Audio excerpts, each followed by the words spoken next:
अब चलते हैं क्वेश्चन नंबर 3 की तरफ, जिसमें हम लोग देखेंगे फोटोन ऑफ येलो लाइट या फिर फोटोन ऑफ अल्ट्रावायलेट रेडिएशंस की जो एनर्जी है ज़्यादा है, इसको हम लोगों ने एक्सप्लेन करना है। Which has more energy, a photon of ultraviolet radiation और a photon of yellow light. Explain करें।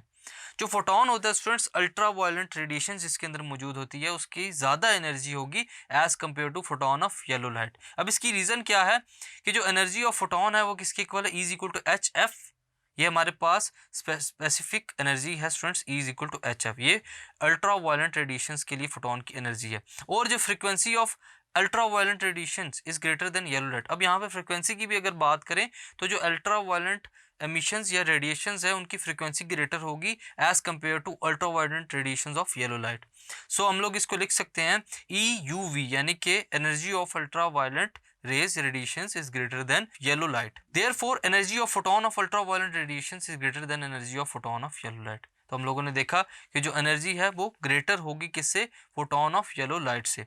इसी तरह फ्रीक्वेंसी ऑफ अल्ट्रावायलेंट रेडिएशंस वो है ग्रेटर होगी फ्रीक्वेंसी ऑफ येलो लाइट के। सो ये स्टूडेंट्स हमारे पास हम लोगों ने इसमें देखा कि जो हमारे पास एनर्जी इक्वेशन है इज इक्वल टू एच है, उसके हिसाब से जो अल्ट्रावायलेंट रेडिएशंस है उनकी एनर्जी ज़्यादा होती है as compare to photon of yellow light. Thank you.